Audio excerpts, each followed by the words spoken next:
This is your host Salim bin Muhammad Rafi, and here is my YouTube channel Zamir Universal. Today my subject is an open platform on artificial intelligence, and the company which introduced this, and we had this GPT with which people had started to write, and it was a tremendous help in writing on any subject you wish to. All you wanted to do is to use this software of artificial intelligence available to you and write down the title of the thing you want it to write.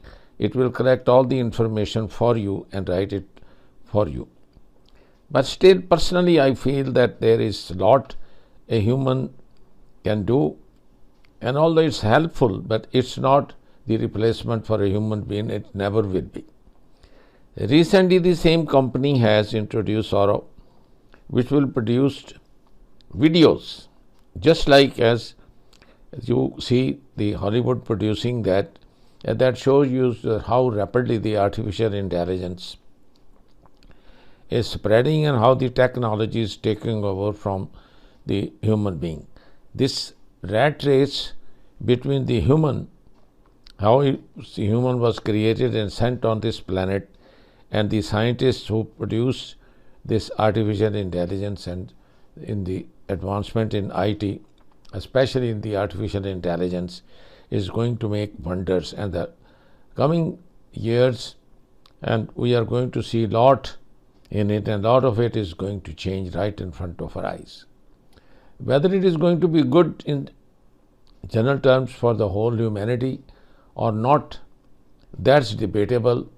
And just on the good or the funny side or the positive side, I'm also going to show you a small brief artificial intelligence avatar created and talking to each other, just to make it interesting so that you can see that what opportunities and what are the limits of the artificial intelligence and how quickly it's coming up and how quickly it is taking over. With these few words of introduction, I'm going to go immediately to the artificial intelligence and not waste your time. On artificial intelligence, less than 2 weeks ago, just before Budget 2024, the announcement by DPM Lawrence Wong, our finance minister, there was another announcement halfway across the world from Singapore. A tech company which is already changing the world, a tech company called OpenAI, which brought you ChatGPT not too long ago. That company announced a new platform, a new AI platform called Sora. Sora allows you to key in text, type in some text, a prompt, and it can produce videos which are indistinguishable from what Hollywood can produce today and what smaller studios can produce. Just 1 year ago, during the debate on the President's address in April 2023, I'd spoken in Parliament about the age of AI and how fast things were changing, how software like ChatGPT, GPT-4, Midjourney 5 had appeared on the market within less than a year or so. AI which can hold a conversation with you, can write an essay for you, that's ChatGPT. AI which can take high school exams, advanced placement exams in the United States curriculum and outperform many humans, that's GPT-4. AI which can create photorealistic pictures of events that never happened, that's Midjourney 5. Just 1 year ago, I had spoken about how, with increases in computing power, once you go from generating one make-believe image to 30 images a second, you go from AI-generated photos to AI-generated videos. At the time, April 2023, I'd expected the technology to take another 2 to 3 years. As it happened, it took place faster than I imagined. Within 10 months, OpenAI had announced the Sora platform to produce AI-generated video. So that's the world today. Technology disruption happening very quickly. New challenges everywhere. The unexpected increasingly the norm. And so we can't hide from these changes. No country, no economy can hide from these changes in the world with AI. Even if an entire country tries to prevent AI from entering its borders, other economies will do so. Your competitors will do so. So we have to accept the world as it is, the way the world is going to be, and look after, support, empower, uplift our people.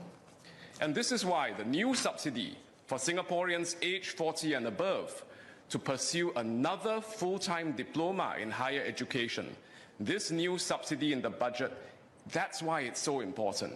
Because it recognizes that in a world that's changing so quickly, what you learn in school, in education at age 20, may have changed, transformed, been replaced by a new world by the time you're age 40. It recognizes that change and supports middle-aged and older workers. And having mid-career workers learning new skills alongside younger workers, a middle-aged, mid-career worker alongside someone who's 18, 19, 20 plus years old, learning together, that will also transform the education experience in our institutes of higher learning. Because older workers bring life experience, life skills, living wisdom into the classroom. Even as they bring that into the classroom, they also learn new skills together with the younger students. And these students, by working with each other, they lift up one another. It will transform the classroom, even as it allows the older and younger workers to form new friendships, new networks, and new opportunities together. Hello, this is the AE avatar of Dr. Shashi Tharoor.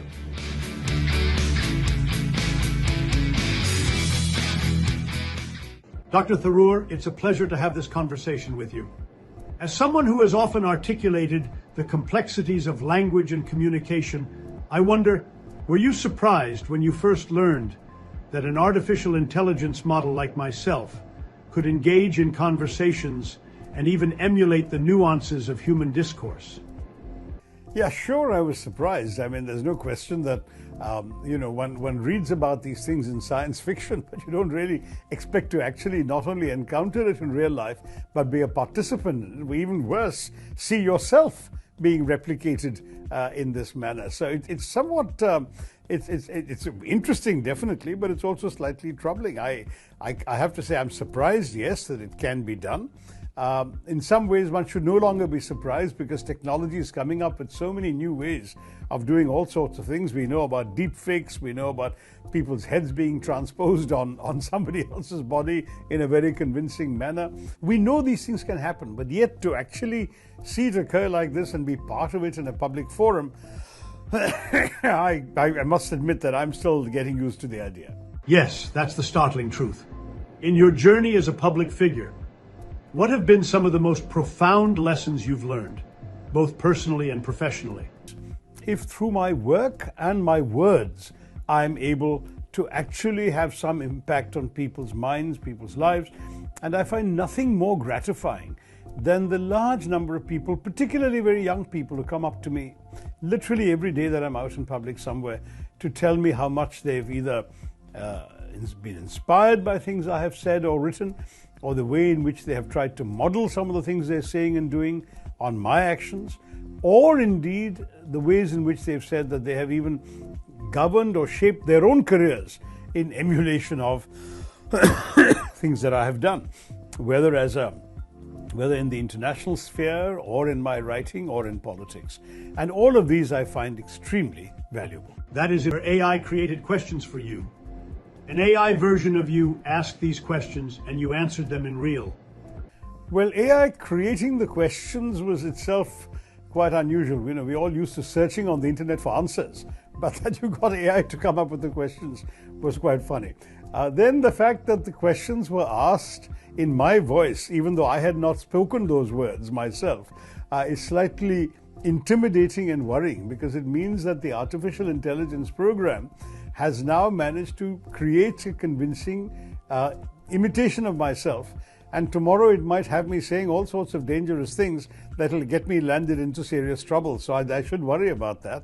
And tomorrow, God knows what kind of use can be put to it. Thirdly, answering questions from an AI version of myself. Well, I try not to think that it's an AI version of myself. I try and take the questions at face value and respond. I'm going to wonder whether it was just a lot of fun or whether, my gosh, I've really opened the door to something that could be potentially dangerous and damaging. I don't know. The jury is still out on that. Thank you for your valuable time.